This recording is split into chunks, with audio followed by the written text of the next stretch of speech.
Hi hello, welcome back to our channel Hitesh world. ఈరోజు మన mini గార్డెన్లో మినీ హార్వెస్ట్ అండి. చూడండి ఏమేమి వచ్చాయో. వంకాయలు, పుదీనా, పువ్వులు, కొన్ని టమాటాలు వచ్చాయండి. చూడండి నేను గ్రో బ్యాగ్లో వేసిన తోటకూర ఎంత ఎంత మంచిగా వచ్చిందో చూడండి. నేను అసలు ఈ టమాటా చెట్టు నేను పెట్టలేదండి, అదే వాలంటీర్గా వచ్చి ఇన్ని కాయలు కాసిందో. చాలా హ్యాపీగా ఉందండి. అది అసలు వేయకున్నా కానీ అంత మంచిగా వచ్చి నాకు టమాటాలు ఇస్తున్నందుకు చాలా హ్యాపీగా ఉంది. అది ఇంకా చాలా ఉన్నాయండి, ఇంకా పండుగలు అవి. చూడండి చాలా చిన్న మినీ గార్డెన్ అండి మాది. కొన్ని పచ్చిమిరపకాయలు, కొన్ని టమాటాలు అవి వస్తున్నాయండి. నేను ఈ గార్డెన్ని స్ట్రెంథెన్ చేస్తూనే ఉన్నాను డే బై డే.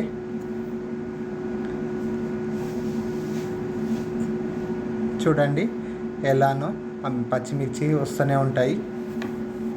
మన మార్కెట్కి వెళ్ళి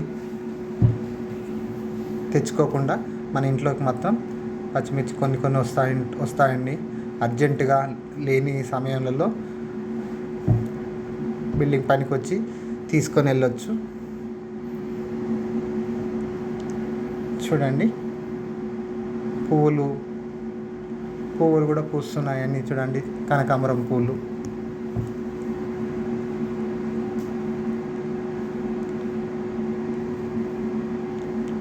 కొన్ని పువ్వులు మనం పూజకు తీసుకుంటున్నామండి. ఈ చామంతి పూల పక్కన నేను ఆ బఠానీ చెట్లు పెట్టానండి. చూడండి అసలు బఠానీ చెట్లు చూడడమే ఫస్ట్ టైం అండి. నేను మైక్రోగ్రీన్గా బఠానీ చెట్టు పెట్టాను, గుర్తుకుంది కదండి. బఠానీలు మైక్రోగ్రీన్గా పెంచానండి. అయితే నేను ఆ బఠానీ ఆకు నేను వాడుకున్న తర్వాత మళ్ళీ నేను దాన్ని తీసుకొచ్చి ఇక్కడ ఈ పాట్లో పెట్టాను. పెట్టిన తర్వాత అవి కొంచెం వైన్ లాగా వెళ్తుందండి. అది ఏంటో తెలియదు, అసలు ఎలా పెంచుతారో కూడా తెలియదు. మీకు ఇది తెలుసా కానీ కామెంట్ చేయండి. అవి అసలు బఠానీలు ఎలా అవుతాయి, అసలు వాటిని ఎలా, మీరే కామెంట్ చేసి చెప్పండి.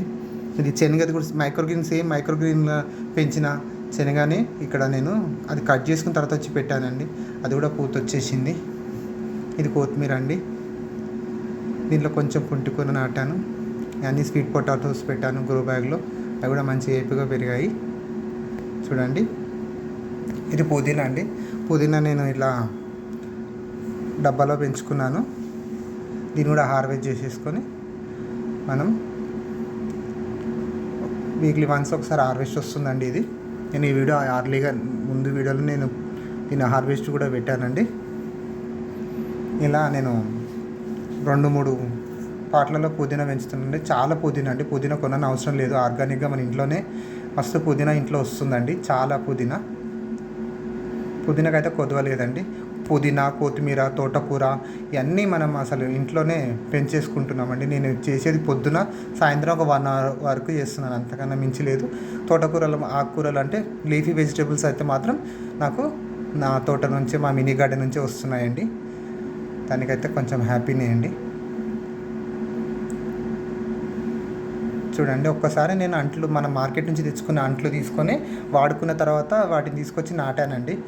అంతే, అవి అప్పటి నుంచి వస్తూనే ఉన్నాయండి. పుదీనా చాలా ఫ్రెష్గా, చాలా మంచిగా ఉందండి.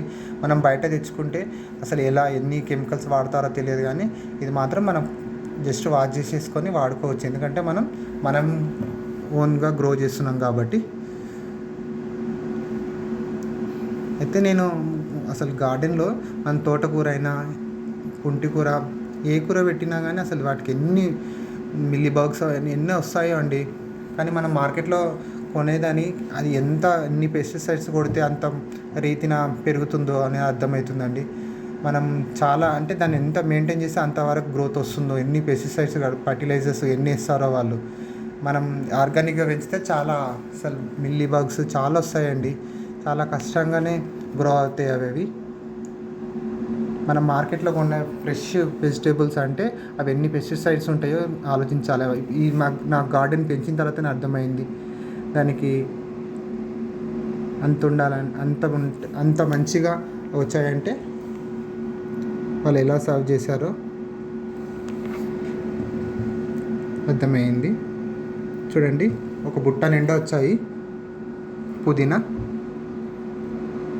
చాలా హ్యాపీ అండి, బుట్ట నిండా వచ్చింది. చూడండి, నేను కింద మా గ్రౌండ్లో బీరకాయ నేను పాలినేషన్, అసలు బీరకాయ ఉన్నదే ఒక్కటి, అసలు చాలా డల్ అయిపోయిందండి మొక్క. అది పాలినేషన్ చేస్తున్నానండి, మేల్ మేల్ ఫ్లవర్ తోటి, ఫీమేల్ ఫ్లవర్తో అట్లా నేను పాలినేషన్ చేస్తే కంపల్సరీ ఆ కాయ ఉంటుందండి. అది ఉన్నదే కొంచెం రెండు తీగ అసలు పెద్దగా లేనే లేదు. అట్లా నేను ఇప్పుడు ఒక 4 హార్వెస్ట్ చేశానండి, ఇంకొక 2 వచ్చాయి ఇప్పుడు. వాటిని నేను పాలినేషన్ చేస్తేనే కంపల్సరీ కాయ ఉంటుంది, లేకపోతే పాలినేషన్ చేయకుంటే అసలు కాయ ఎండిపోతుందండి. చూడండి వంకాయలు, ఈ వంకాయలు తెల్ల వంకాయలండి, కొన్ని ముళ్ళులు చాలా ఉన్నాయండి. ఇది అసలు ఏమో వంకాయనో తెలియదు కానీ అదంతా అదే వచ్చేసింది. నేను ఒకసారి పెడితే అది ఇయర్ అక్కడే అదే ప్లేస్లో సేమ్ ప్లేస్లో వచ్చేస్తూనే ఉందండి. చాలా అసలు ఆ వంకాయలు చాలా వస్తున్నాయి, కట్ చేయడానికే చాలా కష్టంగా చాలా వస్తున్నాయండి. వీక్లీ 2 times హార్వెస్ట్ చేసినా కానీ ఫుల్ బుట్ట నిండి వస్తున్నాయి చూడండి. కానీ అసలు పట్టుకోవడానికే వీలు లేకుండా ముళ్ళు ఉన్నాయండి, చాలా వైట్గా ఉన్నాయి. మరి ఇది ఏం వంకాయ అంటే వైట్ ముళ్ళు వంకాయ అంటారంట, కానీ చాలా ముళ్ళు ఉన్నాయి. దీనికి ఏం మందులు లేదు, ఏది లేకుండానే మనం అదంతలో అదే వాలంటీర్గా గ్రో అవుతూనే ఉందండి. ఓన్లీ నేను వాటర్ ఇస్తున్నాను, హార్వెస్ట్ చేస్తున్నాను. దానికి మెయింటెనెన్స్ అంటే ఏమి ఉండదు దీనికి. చూడండి ఎన్ని వస్తున్నాయో, ఇంకా వెతికితే ఇంకా చాలా వస్తాయండి. ఇంకా నేను వదిలేసి వచ్చాను, మాకు సరిపడా కోసేసుకొని వదిలేస్తున్నానండి. ఇంకెవరన్నా అంటే అది బయట ఉంటుందండి, ఎవరైనా అవసరం ఉంటే ఎవరన్నా బయట వాళ్ళు కూడా కోసుకొని వెళ్తారు.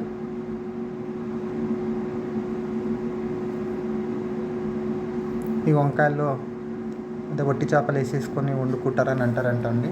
ఒట్టి చేపలు వేసుకొని ఉంటే చాలా బాగుంటుందని. తెల్ల వంకాయలు చూడండి ఎన్ని బుట్ట నిండి వచ్చినాయో చూడండి, చాలా వచ్చాయండి. ఈ వీడియో కనుక మీకు నచ్చినట్లయితే లైక్ చేయండి, షేర్ చేయండి, సబ్స్క్రైబ్ చేసుకోండి, మీ ఫ్రెండ్స్కి ఫార్వర్డ్ చేయండి. Thanks for watching. బాయ్ అండి.